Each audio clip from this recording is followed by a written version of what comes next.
నమస్కారం అండి. కమ్మని అమ్మ చేతి వంటకు స్వాగతం. ఇప్పుడు నేను కొర్ర లడ్డు తయారు చేస్తున్నాను. వాటికి కావాల్సిన పదార్థములు ఇప్పుడు మీకు నేను వీడియోలో చూపిస్తున్నాను.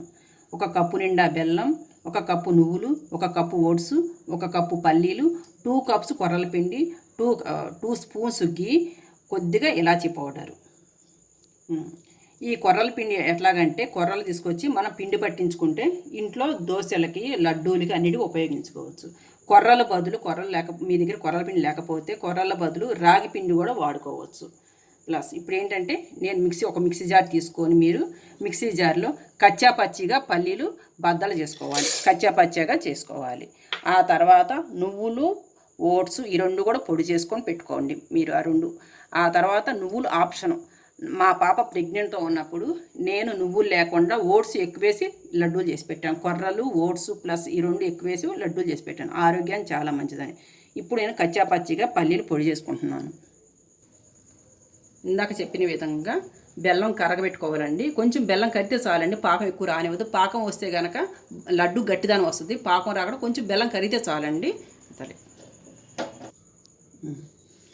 పల్లీలు కచ్చా పచ్చిగా చేసుకోవాలండి. మీకు చెప్పిన విధంగా 1 కప్పు నువ్వులు, 1 కప్పు ఓట్స్ పౌడర్ అండి. ఇది కచ్చా పచ్చిగా చేసిన పల్లీలు అండి. ప్లస్ కొర్రల పిండి అండి, ఇలాచీ పౌడరు, ప్లస్ మీకు చూపించిన బెల్లం కొంచెం కరగబెట్టుకోవాలండి. అంతేనండి. మీకు కావాలనుకుంటే కొంచెం స్వీట్ ఎక్కువ కావాలంటే కొంచెం బెల్లం కొద్దిగా ఎక్కువ వేసుకోండి. కొంచెం తక్కువ తినాల్సిన వాళ్ళు కొంచెం తక్కువ వేసుకోండి. నేనేంటంటే మధ్యస్థంగా తింటాం కాబట్టి మేము మధ్యస్థంగా చేశానండి. నేను కొంచెం ఘీ వేసుకోండి, 2 స్పూన్స్ ఘీ వేసుకోండి. ఘీ వేసుకొని మొత్తం కలుపుకోండి. మొత్తం కలుపుకొని కొంచెం ఒక 5 మినిట్స్ ఆగి చల్లారిన తర్వాత లడ్డు చుట్టుకోండి. కమ్మని అమ్మ చేతి వంట కొర్రల లడ్డు తయారీ అవుతుంది. మీకు చెప్పిన విధంగా అన్ని పొడులన్నీ కలిపి ఇందులో వేసి బెల్లం కరగాని ఇందులో వేసామండి. ఈ విధంగా ఉండలు చుట్టుకొని పెట్టుకోవాలండి. పిల్లలకి ఎంతో ఆరోగ్యకరవంతమైనది. ప్లస్ 20 రోజులైనా పాడవండి. ఈ లడ్డూలు ఎట్లాగే ఉంటాయండి.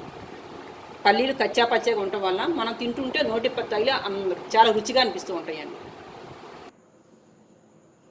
చూసారండి కొర్రల లడ్డు ఏ విధంగా తయారైనవో. చాలా ఆరోగ్యవంతమైనవి. పెద్దవాళ్ళకి, పిల్లలకి అందరికీ కూడా చాలా ఆరోగ్యవంతమైన ఫుడ్ అండి. ఒకటి, బెల్లం మట్టిగా పాకం రానియవద్దండి. బెల్లం కరిగిన వెంటనే ఈ పొడులు అన్నింటిలోని బెల్లం కరిగిన వెంటనే వేసేసుకొని లడ్డు చుట్టుకోండి. కొంచెం చల్లారినా కానీ లడ్డు వస్తుంది. పాకం మట్టుగా రానియవద్దు. పాకం వస్తే లడ్డు రాదు. మీకు ఈ వీడియో నచ్చినట్టయితే కనుక లైక్ చేయండి, సబ్స్క్రైబ్ చేయండి మా ఛానల్కి. మీకు ఎలాంటి సందేహాలున్నా కింద కమెంట్ సెక్షన్లో రాయండి, మేము మీకు అన్ని వివరిస్తాము.